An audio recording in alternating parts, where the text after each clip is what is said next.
going down. I'm yelling timber. You better move. You better dance. All right, it's Two Drunk Bastards. I'm James. And I'm Brandon. And we are back. And about the same as ever. Well, we've improved, I think, slightly. Yeah. Pardon for me for being out for a few weeks. I had a little bit of a kidney stone issue, so I didn't want to come in anymore. It's not true. I totally wanted to be here, but the fact that I couldn't be here is kind of the main reason that I wasn't. So you should really feel bad for leaving everyone with me for a few podcasts. At which you get a shitty wine review and a couple cherry-flavored things. You seem to stumble through those just fine. We got a bunch of likes on them, so that's all we can ask for. Got a bunch of views. So. I feel like they were pity likes, if we're being honest. Pity likes. Well, he tried, but... Merry St. Patty's Day to you.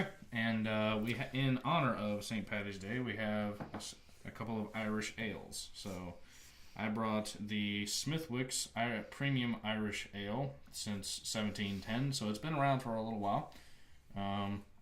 That being said, this is brewed by Guinness & Company in Dublin, Ireland.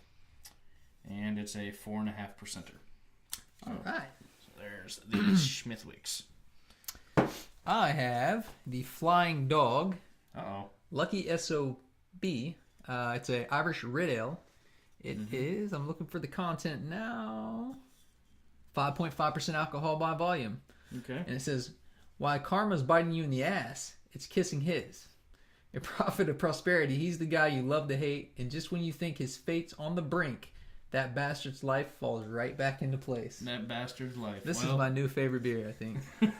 We haven't even tasted it yet. Yeah, I like the sentiment behind it. Okay, all right. So, but I do like the label. How it's got the green, the white, and the orange there. That's kind of nice. It's like several of my relatives. Kind of rotate the thing so they can see the colors on the label there. Well, there you go. All right, so you got the picture, and then you got the green, the white, and the orange on the label itself. This is by Flying Dog. Cool. I've only ever had Raging Bitch, I think. Maybe a couple others. We had a couple others. One of them, the Snake Dog, wasn't too bad. I love that this also, obviously, it says self-portrait.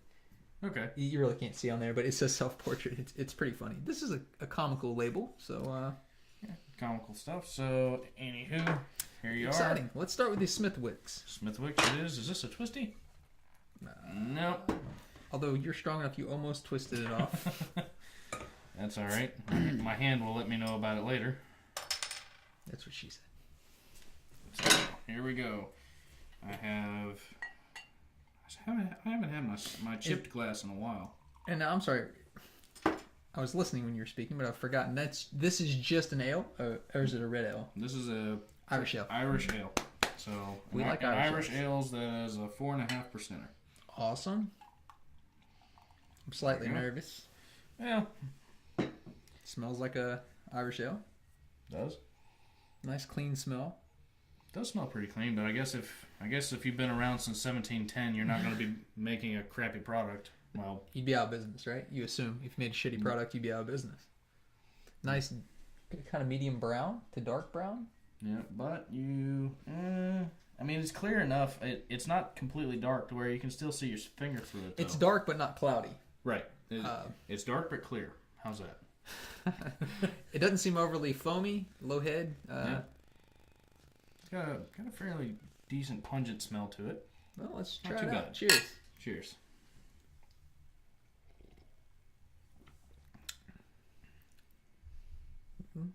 It's an Irish ale. It's not bad.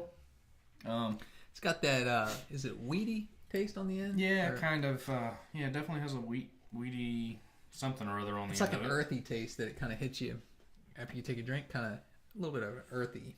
Yeah, mix. I mean, it certainly doesn't hit you with any sort of bite. It's very smooth to drink. That's probably because it's only 4.5%.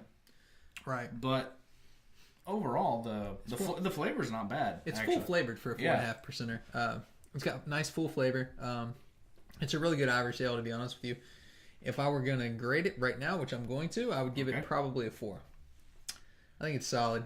It's a solid pick. I'll go... It's not my favorite beer. It's just a hair above average. So that would have given it a 4 from me, but it's only a 4.5%er, so that knocks it down just a hair from me. You're going to deduct for the I'm going to deduct And because it's 4.5%, and I like my stuff to hang around 5 or above, it's 0.5 low, so therefore you get a 3.5 from me. Can't argue with the logic. So 4 from me, 3.5 from Brandon. More importantly, its opponent today, the lucky SOB. Let's see how it stacks up. As a 5.5%er, so I'm a little. I like the alcohol content, obviously, in this one. I like alcohol. Yeah, and I absolutely love the label. Yeah. If nothing else, Whoa. If nothing else, this company certainly has a sense of humor. Well, and they have marketing down to it. They certainly do. Science, so, obviously.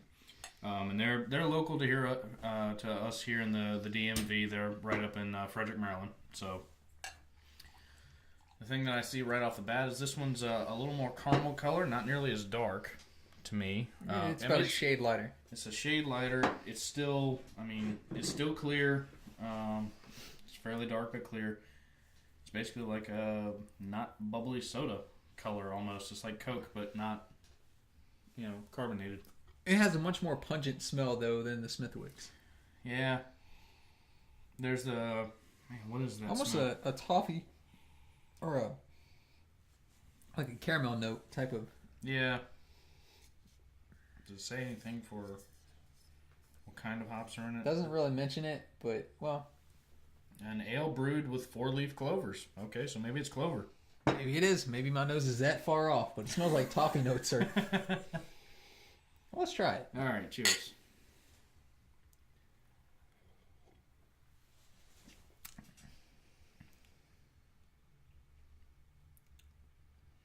Fairly on par to me.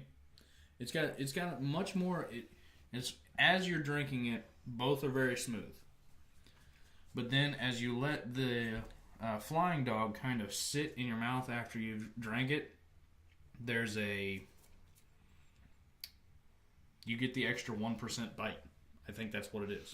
This one, the clover is pretty, like you can taste there's a clove or something in this. Mm-hmm. I like it. It almost gives it a very authentic taste, and Sure. It's smooth. I think it's great, actually. I would get a 6-pack of this. In honor of St. Patrick's Day, if you're looking for an Irish red ale, realistically, this one, the Smithwick, because it's produced by Guinness, is going to be a much more marketed beer. They're going to be able to find this in Missouri. They're going to be able to find this in Arizona, whereas the Lucky SOB, you might be able to find this on the East Coast. If you can find the Lucky SOB in California, let us know. That's great. This is overall. this is a very unique taste. I think it's very good. I like it a lot, actually. It's exactly what they describe it as. It's an Irish red. It has the clover taste on the back end. Mm-hmm.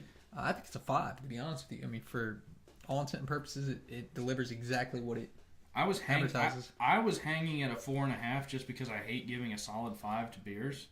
Because there's always something that they can improve on. I just can't really place my finger on what it is with this one. So I think it's perfect. That being said, for an Irish red ale, it is what it says it is, and it's right down the middle for the alcohol content at 5.5%. And it's extremely unique, in my opinion. Very unique.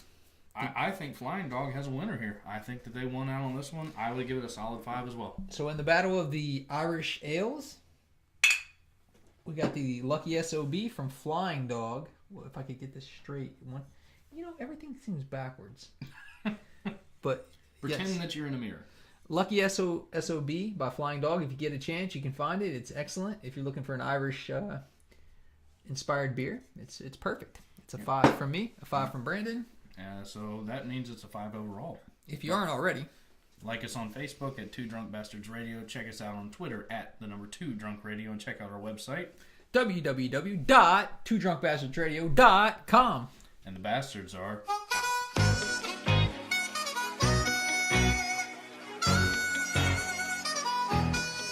It's going down.